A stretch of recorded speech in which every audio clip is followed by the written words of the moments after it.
Le gouvernement burkinabé a rencontré vendredi 26 août 2022 les différents acteurs de la vie socio-professionnelle à la primature en vue d'établir le nouveau chronogramme de la transition.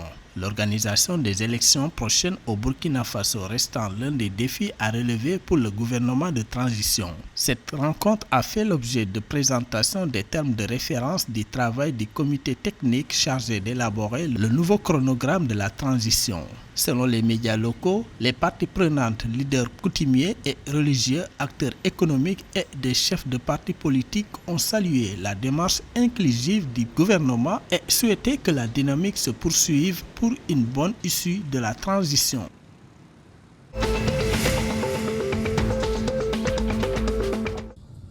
Après 3 semaines de congé, le gouvernement du Bénin a repris du service ce lundi 29 août 2022 avec plusieurs dossiers sur la table. Derrière la hausse du coût de la vie pour les Béninois qui attendent les ministres et le président de la République, la question des salaires devient également délicate. Selon les médias locaux, il s'agit des revendications des fonctionnaires en général et des enseignants en particulier. En effet, les fonctionnaires ont, pendant le temps de repos des ministres, réitéré leur désir d'avoir des augmentations de salaire. C'est ce qui justifie la conférence publique de la Confédération des syndicats autonomes du Bénin à la Bourse du travail de Cotonou le 26 août 2022.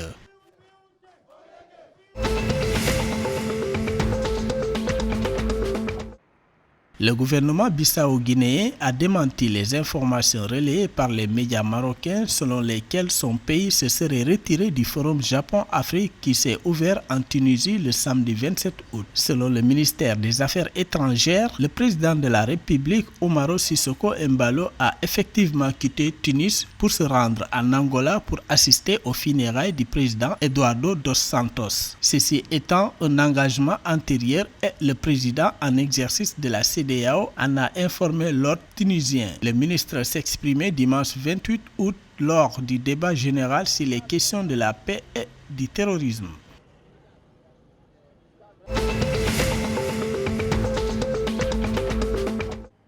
Les autorités togolaises ont autorisé la ouverture des boîtes de nuit et assimilées sur toute l'étendue du territoire national. Dans un communiqué en date du 26 août 2022, le ministère de la Culture et du Tourisme déclare que cette décision intervient suite au ralentissement des contaminations à la COVID-19 constatées dans le pays.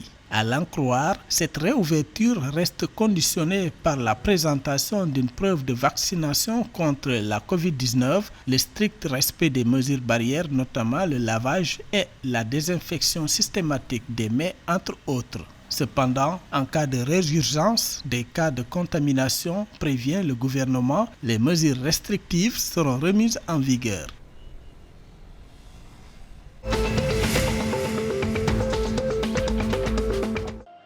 Le trophée de la Coupe du Monde séjournera une seconde fois au Sénégal les 6 et 7 septembre 2022. L'annonce a été faite la semaine dernière par le ministère des Sports du Sénégal, indiquant que cet événement s'intègre dans le cadre de la tournée habituelle du trophée qui devra faire le tour des 32 pays qualifiés avant le démarrage de la compétition en novembre prochain au Qatar. Ainsi, la prestigieuse statuette de 6,1 kg en or massif sera exposée au Grand Théâtre National de Dakar où elle pourra être appréciée et admirée de près par les autorités ainsi que tous les férus du ballon rond au Sénégal.